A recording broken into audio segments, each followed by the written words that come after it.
Alexander Reed, a young billionaire and the owner of one of the most luxurious hotel chains in the world. With wealth and success at his fingertips, he had everything, except the peace he craved after long, exhausting days. One night, after finishing an important meeting, Alexander returned to his private penthouse inside his hotel, expecting a quiet and relaxing evening. But as he stepped into his bathroom, he froze.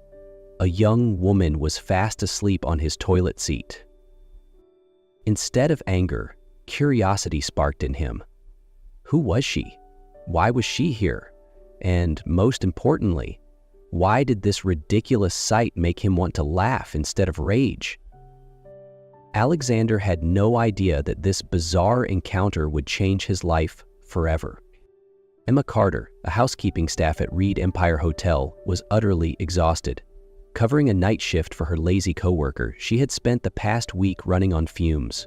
Her eyes burned, her limbs ached, and all she wanted was to finish her final task, cleaning the hotel owner's penthouse. The opulence of the room left her speechless. Crystal chandeliers sparkled against floor-to-ceiling windows, every surface gleamed, and the bathroom was so massive it could fit her entire apartment. "This isn't a hotel, it's a palace," Emma mumbled as she started scrubbing. But as she bent over to clean the bathtub, a sudden wave of exhaustion hit her. "Just 5 seconds," she thought, resting her head against her arm, and just like that, she fell asleep, right on top of the toilet seat. The moment Alexander walked into the bathroom, he nearly screamed. "What the hell?" Emma jolted awake, panicked, and tumbled onto the floor, knocking over the mop bucket. Standing before her was a tall man, his shirt unbuttoned, his expression a mix of shock and fury. "Who are you, and why are you sleeping in my bathroom?" Emma stammered, desperately trying to explain, but every word only made things worse. Meanwhile, Alexander wasn't sure whether to be outraged or just laugh at the absurdity of it all. Emma sat on the floor, heart pounding, staring up at Alexander in panic. "I didn't steal anything, she swallowed hard. "I just fell asleep." Alexander crossed his arms, frowning. "Fell asleep? In my bathroom?"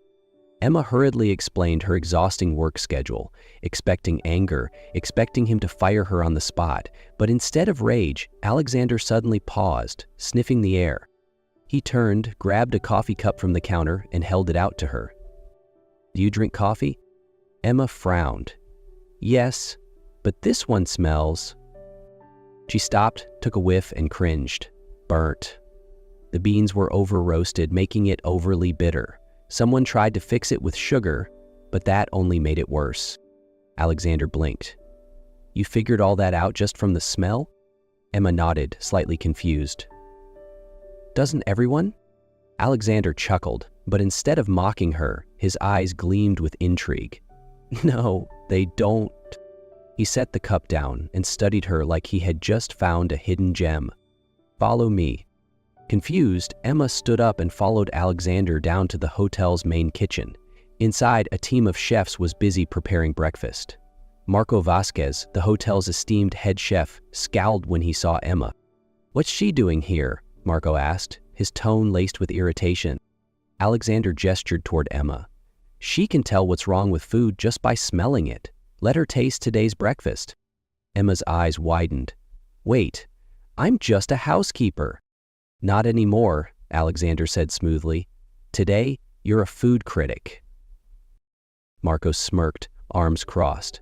"All right then, kid, go ahead." Emma picked up a fork, took a deep breath, and bit into the scrambled eggs. Immediately, she grimaced. "Too dry. You used low-quality butter, and the salt is off." Marco raised an eyebrow. "Oh yeah?" Emma grabbed a piece of bread and frowned. "This isn't fresh. Either it was baked yesterday or stored improperly." She sipped the orange juice and nearly choked. "Oh my God. Who mixed fresh juice with store-bought and thought it was a good idea?" Alexander burst into laughter. Marco, though reluctant, had to admit she was right. Seems like the girl actually knows what she's talking about." Alexander turned to Emma, a victorious smile on his lips. "I knew it." And that was the moment Emma Carter, a mere housekeeper, suddenly became the most important person in the hotel kitchen. Emma still couldn't believe what was happening. Just a week ago, she was a struggling housekeeper drowning in bills. Now, she was sitting in the first-class cabin of a private jet, flying to Paris with Alexander Reed, the arrogant billionaire who had somehow turned her life upside down. "I still don't understand why I'm here," Emma muttered, staring out the window as clouds drifted by. Alexander, sipping a glass of wine, simply shrugged. "You have talent, Carter, and if I want to learn more about it, I'll take you to the best place." Paris, the culinary capital of the world. Emma swallowed hard. She might have impressed a few people at the hotel, but Paris was a whole different level. At the extravagant food event, Emma quickly realized she was out of place. The room was filled with renowned chefs, powerful business moguls, and influential critics. The looks she received ranged from curiosity to open disdain. And no one made their opinion clearer than Isabelle Laurent, a strikingly beautiful and powerful businesswoman who had once been close to Alexander. "Alexander, you never cease to surprise me," Isabelle smiled, her gaze sweeping over Emma with thinly veiled condescension. "I didn't think you enjoyed traveling with this kind of company." Emma clenched her fists. Alexander's expression remained unreadable. "Emma isn't just a guest. She's the only person I trust when it comes to evaluating quality." Isabelle arched an eyebrow, intrigued yet doubtful. She picked up a wineglass and handed it to Emma. "If you're as talented as he says, why don't you prove it?" Isabelle challenged, her smile smug. "Can you guess what kind of wine this is?" Emma took a deep breath, lifted the glass and inhaled. The aroma was rich, bold, with hints of oak and subtle fruity notes. She took a sip, letting the flavors settle on her tongue, analyzing each layer. Setting the glass down, she spoke confidently. This was aged in oak barrels with a light fruitiness. Definitely a young Bordeaux, around 3 years old. Silence. Isabelle blinked. A nearby sommelier nodded in confirmation. "She's correct." Alexander smirked. "She always is."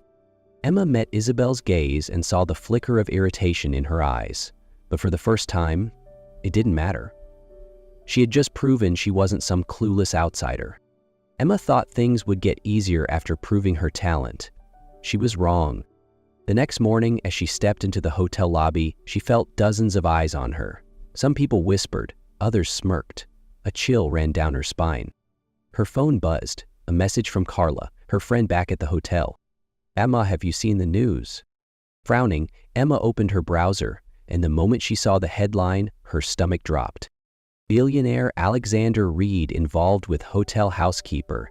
Suspicious relationship uncovered. The article was accompanied by a photo of her and Alexander at last night's event, alongside countless speculations that she wasn't being valued for her skills, but for something far more scandalous. Emma felt frozen in place. Before she could even think about what to do, Alexander appeared. His expression was unreadable, but his eyes burned with quiet fury. "Come with me," he said, his voice low yet commanding. Emma barely had time to react before he led her into a private conference room where a team of PR specialists and executives were waiting. "We're shutting this rumor down immediately," Alexander declared, taking a seat, his sharp gaze fixed on the article displayed on a large screen. Emma hesitated. "What are you going to do?" He crossed his arms. "I'm holding a press conference." Her eyes widened. "They won't believe you. They just want a scandal." Alexander smirked. "I don't need them to believe me. I just need them to know the truth." A few hours later, inside the hotel's grand conference hall, the press was already gathered, cameras flashing as Alexander stepped onto the stage. "I'm sure you've all seen the headlines," he began, his voice calm but authoritative. "So let me set the record straight." Silence fell over the room. "Emma Carter is not here because of any relationship with me. She's here because she's talented. And if any of you doubt that, feel free to test her yourselves." Emma stared at him, her heart pounding. He wasn't just defending her. He was placing his full confidence in her abilities. Rumors spread fast. But this time, the truth was even stronger. The press conference ended, but long after the cameras stopped flashing, Emma couldn't shake the unease creeping into her heart. That night, as she stood on the balcony of her hotel room, gazing at the dazzling Paris skyline, a familiar voice interrupted her thoughts. "What's on your mind, Carter?" She turned to see Alexander leaning against the doorway, a glass of wine in hand. Emma took a deep breath, wrestling with the emotions inside her. "I'm just wondering, why are you doing all of this for me?" Alexander studied her for a moment before stepping closer. "Because you deserve it." Her heart skipped a beat. "Not because you feel responsible for me?" A small smirk played on his lips as he set his glass down and met her gaze. "If it was just responsibility, I wouldn't care this much." The silence between them grew heavier, not awkward, but charged. "Emma," Alexander murmured, his voice lower, more certain. "You're the only person who's ever made me break all my own rules." Emma inhaled sharply, her breath catching. She had spent her whole life running from things that could hurt her, but this time she didn't want to run. Before she could overthink, she stepped forward, grasping the fabric of his shirt, pulling him down closer. And for the first time, they kissed. It wasn't rushed, it wasn't hesitant. It was the answer to every unspoken question between them. After their first kiss, everything between Emma and Alexander shifted. The sharp remarks, the unspoken distance between a billionaire and a housekeeper, none of it mattered anymore. Now they were just two people learning how to care for each other. The next morning, Alexander pulled Emma out of the hotel, determined to show her the true magic of Paris. "You know," Emma said, laughing as she peeked into a pastry shop, "I've never had a real macaron before." Alexander raised an eyebrow. "You've been in Paris for nearly a week and haven't tried one? That's criminal." 5 minutes later, they were sitting by the Seine, a box of colorful macarons between them. Emma took a bite, her eyes widening. "Oh my God, is this what heaven tastes like?" Alexander chuckled, resting his chin on his hand as he watched her. "You're easier to impress than I expected." The morning passed with laughter, light touches, and lingering glances that said more than words ever could. Alexander was no longer the untouchable billionaire, and Emma no longer felt like an outsider. As the sun set, they strolled along the Champs-Élysées. Emma casually looped her arm through Alexander's as if she had done it 100 times before. "Do you regret coming to Paris?" Alexander asked. Emma leaned against his shoulder, smiling. "No, and I've never been this happy." Alexander squeezed her hand gently. He knew then he had never met anyone like Emma before, and for the first time in his life, he didn't care about any rules, only her. Paris had changed everything, but real life awaited them in New York, where the true test of their relationship would begin. Emma was no longer an anonymous housekeeper. Now she was Reed Empire Hotel's lead food consultant, attending high-profile events and working alongside Alexander to elevate the hotel's culinary excellence. But more than anything, the distance between them had vanished. 3 months later, on a crisp autumn evening, Alexander told her to keep the day free, but refused to say why. They wandered through the glowing city streets, visited a cafe where Emma had once dreamed of tasting an overpriced pastry, and finally, as night fell, Alexander led her onto a helicopter. "What are you up to?"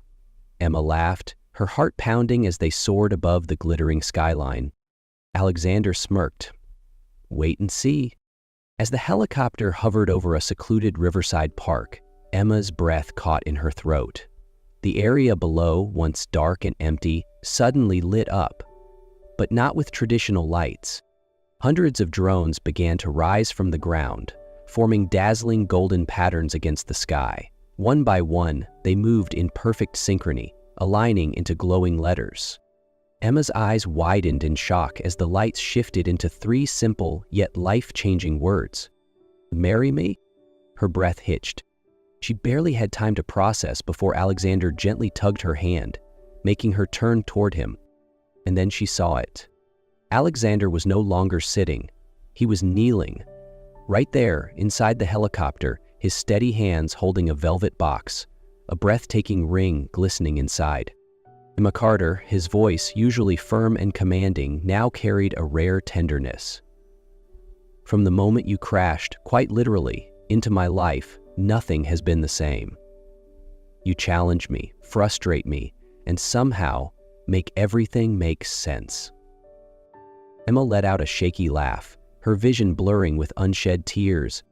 Alexander opened the velvet box, revealing a ring that shimmered like the stars above them. "I don't just want you in my life, I need you. You are the only rule I am willing to break, the only risk I am willing to take. So, Emma, will you make this chaos permanent and marry me?" Tears finally spilled over as Emma covered her mouth, nodding frantically before whispering, "Yes, 1,000,000 times yes." As Alexander slid the ring onto her trembling finger, a final wave of drones ascended into the sky, forming a heart shape before dissolving into a synchronized fireworks display. The night exploded in color, a grand celebration high above New York City. 2 weeks after the wedding, Emma stood in the bathroom, eyes locked on the pregnancy test in her hands. 2 lines. Her breath hitched. Her heart pounded against her ribs. She, someone who had spent her life just trying to survive, was about to become a mother. The door creaked open, and Alexander stepped inside, sleeves rolled up, looking relaxed. But the second he saw Emma's expression, his entire body tensed. "Emma?" He gently touched her shoulder. "What's wrong?" Emma turned to face him, hands trembling as she held up the test. Emma's hands trembled as she stared at the pregnancy test. 2 lines. Clear as day. Her breath hitched. No way. No way. Just then, the bathroom door creaked open and Alexander stepped inside. He was mid-sentence, holding a newspaper, when he froze. "Emma, what's wrong?" She turned to him, her fingers gripping the test so tightly her knuckles turned white. Wordlessly, she held it up. Alexander took it, his eyes scanning over the small device, his mind taking a moment to catch up. Blink. Once, twice. His breath came out in a shaky exhale. We're having a baby?" Emma couldn't speak. She just nodded as a single tear slipped down her cheek. For a long second, Alexander didn't move. Then, as if reality crashed into him all at once, he let out a disbelieving laugh, one hand running through his hair. Then, without warning, he scooped Emma up into his arms, spinning her around, his laughter mixing with hers. "Emma," he whispered, his forehead resting against hers. "You didn't just change my life. You gave it meaning." She smiled through her tears, pressing her hands to his cheeks. "Looks like you're stuck with me forever, Reed, and I wouldn't have it any other way." And for the first time in her life, she knew she had finally found where she truly belonged.